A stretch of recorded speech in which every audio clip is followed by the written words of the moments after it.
Welcome back, brothers and sisters. Welcome back to African Metaphysical Center for Spiritual Healing, Body, Mind, and Spirit Development. I am your host, Kufuama Ra, your metaphysical practitioner, Reiki master, Qigong instructor, bond practitioner, and mystic. Today's topic is ancient mystical practice still relevant today? Stop asking if mysticism is relevant. Start asking why you've been conditioned to think it isn't. You know, ancient mystics weren't sitting in caves avoiding reality.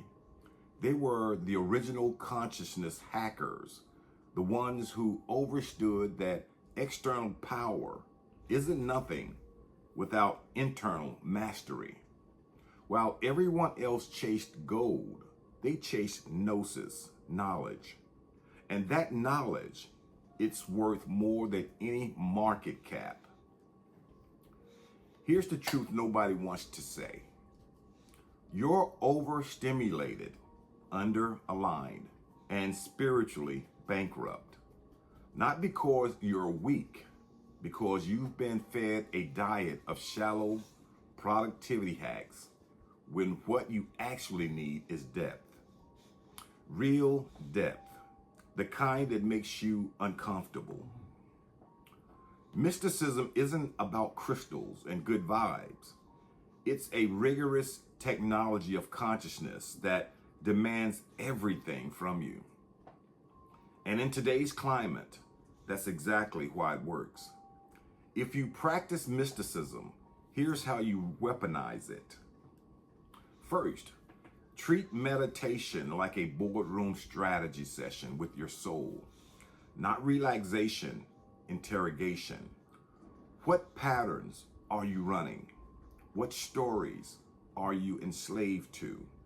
Mystics use contemplation to dissolve the ego's grip. You use it to see through your own programming before it destroys your potential. Number two, use ritual to reclaim your attention economy.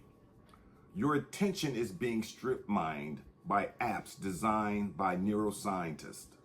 Fight back with sacred structure, like morning practices, evening reflection, intentional transitions, rituals. Is it superstition? It's how you build sovereignty in a world engineered to distract you. Excuse me. Number three, practice discernment like your life depends on it, because it does. Mystics cultivated the ability to sense truth beneath appearance. That's not mystical, it's survival. Read energy in rooms. Trust your gut when something feels off. Distinguish between intuition and fear. This is practical magic. Number four, embrace the void instead of running from it. The dark night of the soul isn't a bug, it's a feature. Mystics knew that transformation requires dissolution. When everything falls apart, that's not failure. That's the initiation. Today's climate will break you anyway. Might as well make it meaningful, right? Number five, alchemize your shadow.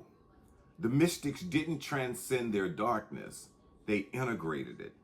Your rage, your shame, your jealousy, that's raw fuel. Modern spirituality wants you to bypass it with affirmations.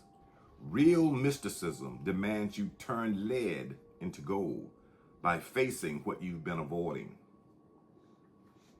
Number six, build your inner monastery. You don't need to retreat to mountains.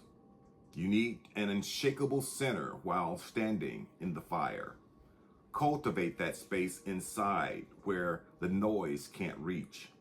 That's not escapism. That's the only way to stay sane and strategic when the world is burning. Number seven, use altered states with precision. Whether through breath work, fasting, movement, or stillness, mystics knew how to shift consciousness deliberately, not to escape, but to access information your default state can't reach. This isn't recreational. This is research and development for your soul. The real application in today's climate. We're living through collective trauma, information warfare, and spiritual crisis disguised as progress. Everyone's either numbing out or burning out.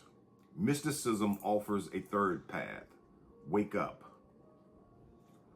Not woke, awake to your power, to your purpose, to the reality that you're not a victim of circumstances. You're a consciousness navigating a material plane, and you have more agency than you've been taught to believe. But here's the cost. You can't do this halfway. You can't cherry pick the comfortable parts. Mysticism will dismantle everything you think you know about yourself. It will isolate you from people who live on the surface. It will demand discipline when you want comfort. And that's exactly why most people won't do it. They'll keep scrolling, keep consuming, keep waiting for external solutions to internal voids. But if you're watching this and something in you is saying yes, you already know. You've already known. The mystics left breadcrumbs through every tradition, every text, every practice. The question was never about relevance. It's about readiness. Are you ready to stop performing spirituality and start practicing it? Are you ready to trade comfort for truth? Are you ready to become the kind of person who doesn't need the world to change because you've mastered the one thing you can actually control, your own consciousness? Ancient mysticism is relevant today because the external world is in chaos, and the only real power has always been internal.